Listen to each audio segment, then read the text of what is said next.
Ever feel like you're sending messages to your leads only for them to vanish into thin air? What if I told you there's a secret formula to get them not only to reply, but to be genuinely excited to talk to you? Stay tuned because we are going to dive into the surprising reasons your leads aren't replying and share our game-changing strategies that will have them eager to engage and convert faster. But before we start, hey, it's Alex helping you with all your B2B business needs. On this channel, we talk about cold email, B2B lead gen, SaaS, and agency growth. So if you're interested in stuff like that, subscribe for the YouTube algorithm. This video is brought to you by Privyr, the app that helps you convert more leads into clients from your phone. But more about them in a second. So let's jump into the reasons. Reason number one is poorly crafted messages. I remember this guy messaged me on Twitter and he's like, Alex, have you read my email? And actually I get messages like this all the time. Alex, have you read my email? Of course I haven't read the email, or of course I don't know. Because if I had read the email, I would have responded to the email if it was good. Most of the time when I get cold emails,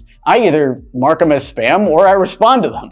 So when you go out there and you're expanding your omni-channel outreach, like this guy is, right? He's going from email to Twitter DM. He shouldn't say, hey, have you seen the email? Like, hey, Alex, here's what I offer and here's how you can help and here's my ask. It's important to personalize and craft messages that resonate with the target audience because everybody is in their own world, right? I'm here as a YouTuber and I have my subscribers and I have my business and it's very important in my world. So if your message looks like spam or a scam or it looks like it's sent to a million other business owners in general, it's not going to resonate. But if it looks like it's written to YouTubers, then it's going to resonate more. And it's the same for all of your emails, not just when you're pitching YouTubers, but when you're pitching anyone. Make sure that your messages look like they're written directly to that person, not just to that niche, but to that person.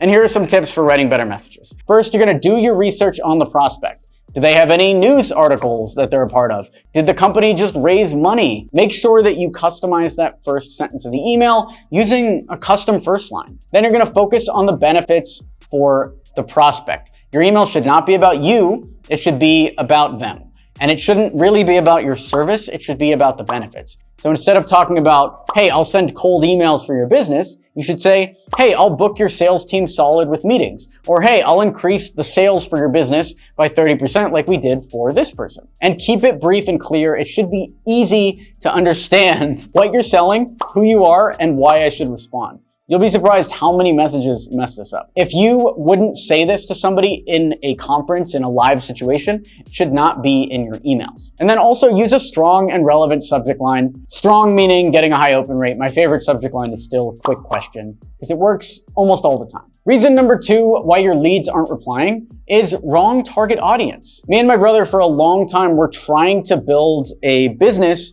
that made films. And we were pitching local businesses on making commercials for their businesses. Like, hey, you want to make a commercial? You want to do this? We were getting no responses over and over and over again until we realized we had the wrong target audience. So instead of pitching these local businesses, who we thought were going to buy, by the way, we started pitching business book authors. And that led to one of my best case studies with cold email responses, where we sent 40 cold emails, 14 of them responded positively, and all 14 of them booked meetings and were qualified for $100,000 documentaries. So sometimes you're not selling the wrong thing, you're selling the right thing to the wrong target audience. Reaching out to the wrong audience can lead to low response rates because they might not be interested in the message being communicated. They also might not have the means to act on the message, aka they might not have the money, they might not have the authority, or they might not have the right timing to get with your message, to give you the money.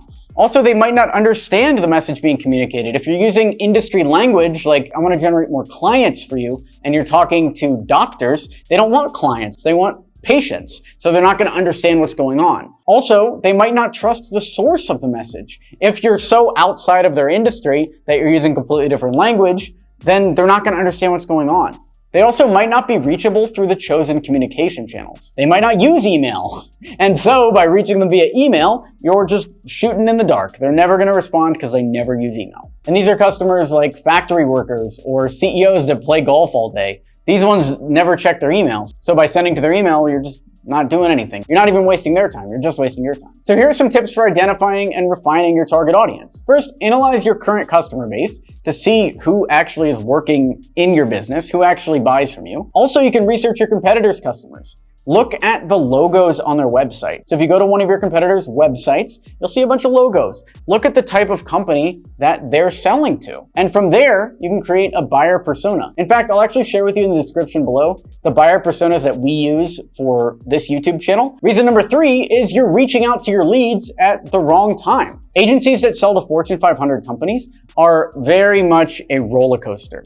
And there are a lot of times, actually I can name one time specifically, where I was reaching out to a customer and it was the middle of the year. And at first they were saying, oh, I'm not making any decisions right now. Then they didn't respond to the email at all. And I kept following up. I'm like, where are you guys? Come on, I thought you guys were hyped when we talked about this in Q1. Now it's Q3, we haven't even made any moves. Until the first day of Q4 came along. Now all of a sudden, they got back. They're like, hey, we're excited to move forward. Let's go. And I ended up asking them, I'm like, what changed? Well, our budget resets at the beginning of Q4. So by reaching out to these customers and this company type in the middle of the year, I was wasting my time as a salesperson. I should have been targeting a different type of company during those times of year. So reaching out at the wrong time can significantly decrease your chances of getting a reply. Here are some tips for finding the optimal times for your target audience. First, test different days and times. Maybe these guys like responding on Tuesdays. Maybe your target audience works on weekends and would respond better on a Saturday or a Sunday. And also take your time zones into consideration. If you are selling from America to customers in Europe, you'll have better luck sending on European time. And you can use scheduling tools to automate sending. Tools like omni.us, where you can send cold emails for free for the first 7 days. Reason number 4 is failure to stand out from the competition. I remember this lead generation startup that I was the chief marketing sumo for back in the day that was doing over $1 million a month. I talked about it in Cold Email Manifesto and how it eventually failed, but this one was having a hard time breaking through until the founder started leveraging his case studies with past startups. So the founder had worked at an incubator in San Francisco and had been around a lot of these top successful startup founders in San Francisco. So he used to talk about things like, oh, the founder of Uber came in and pitched us one time and I could have given him $5,000 and I didn't. And once he started telling those stories, now, the other Silicon Valley companies that we were pitching to started listening and started buying from him. But before he told those stories, he just seemed like one of a million other lead generation vendors. The problem before was that we were indistinguishable from competitors, and that caused people to lose interest. We were just like everybody else on the block. But now we were using unique selling propositions and new stories that showed that we understood the market better, and that led to a massive increase in sales. So let's go through some examples of unique selling propositions and differentiators. These are also known as USPs. USPs make a product or service stand out. They're based on exclusive benefits or features. Differentiators highlight how a product or service is better than the competitors. So for instance, our competitors don't write your email scripts. Omni.us writes your email scripts. That's a differentiator. Let me give you some tips for standing out from the competition. You want to develop a compelling value proposition, and this is a no-brainer offer. So with Omni, it's, hey, I'll book you 38 more meetings this month, and it's only $49 to sign up. No-brainer offer. You also want to focus on niche markets and specialization. When we ran that major lead generation company, we only focused on B2B funded Silicon Valley startups, and we were able to leverage our unique strengths and expertise to make that happen. When we grew X27, which was selling lead generation to agencies, I was able to use my experience as a director of marketing at a Inc. 5000 fastest growing company 5 times in a row to sell that product. So who are you? What is your unique strength? What is your expertise? And then figure out how you can incorporate that into your selling process and into your offer so that you can start seeing extreme growth. And privyr can help with this. Privyr is an app that helps you turn more leads into clients from your phone. If you spend a lot of time calling and texting leads from your phone, this app will save you a ton of time and increase your sales conversion rates. You'll get instant lead alerts across all of your lead sources and automatic follow-ups, and you can even track views on the files and content that you send to your clients. It takes just 30 seconds to get started. Plus, they even have a free forever plan. Take advantage of our exclusive offer. Sign up now and enjoy a 30-day free upgrade to Privyr Pro instead of the usual 14 days. Visit alexberman.com/privyr to learn more. Number 5 is lack of follow-ups. I remember my brother Joseph was telling me, oh, it's impossible to find a job in LA. So I told him to cold email people. And he told me that he already tried this 6 months ago and nobody got back. And what did I tell him? I said, well, why don't you go in your inbox, kid, and follow up with everyone who didn't respond. He went in 6 months later, he followed up. One of the top record studios in all of LA, their founder got back. He was interviewing the next day. And guess what? He got a job at one of the top recording studios in Los Angeles, all from follow-ups. So let's go through some best practices for follow-ups. First, you want to be patient and give the lead time to respond. You don't want to follow up way too frequently, like every day. You want to follow up like maybe once a week or sometimes once a month, depending on how often the prospect is using their inbox. And actually privyr helps with this because it has the timing all set for you. So you can go through and you can queue all of these touches using privyr.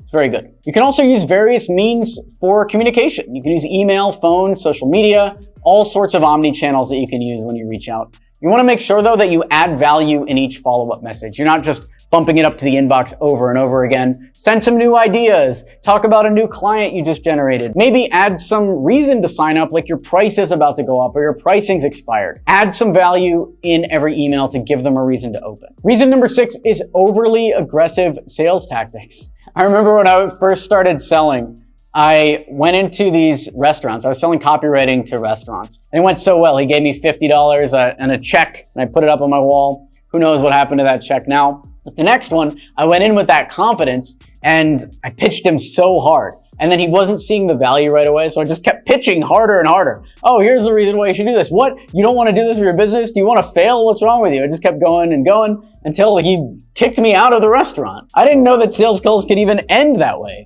But yes, they do, and they often do. So what did I learn from that? I learned you can't be super aggressive and super salesy. Being too pushy can turn off potential leads. When I calmed down and I started being less aggressive, and talking about the value that I could offer his business, talking about the case studies, the other restaurants I'd worked for, then I was able to make a couple more sales. But it wasn't until that clicked in my mind. I'll actually give you some examples of aggressive sales tactics to avoid. High pressure tactics like, hey, if you don't sign up right now, our price is expired, but you've got to give me your credit card in the next 2 minutes or this is done. Another big one is deceptive or misleading claims. Like, hey, your biggest competitor is doing this and working with us. So if you don't sign up, you're going to miss out on what they're doing. Assuming that's not true, then it would be deceptive. If it is true, definitely use that. Bait and switch techniques like saying privyr is a marketing agency when it's really just an amazing CRM that's high value. So if I sold it as a marketing agency, it would be bait and switch. Refusing to take no for an answer. Let's say you're at a conference and somebody says they don't want to work with you and you just keep walking up to them over and over again and continuing to talk to them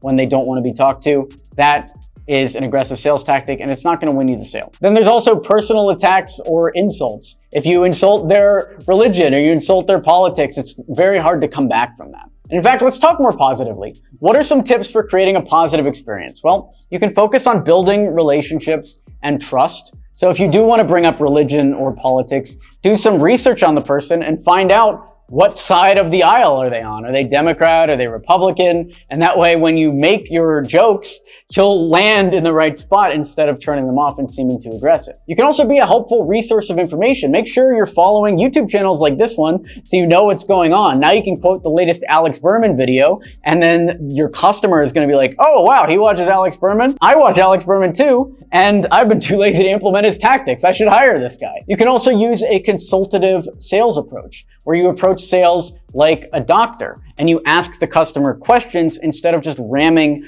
your solution down their throat. That works super well. By asking questions and understanding where the customer is coming from, you are now able to pitch something that is extremely valuable to them in a way that will get them to actually buy it. So make sure to check out privyr at alexberman.com/privyr for 30 days of privyr Pro. That's a wrap on today's video. I hope you found these 6 reasons and strategies helpful and insightful. Remember, engaging with leads can be challenging, but by using these tips, you'll be on your way to building meaningful relationships with your potential clients.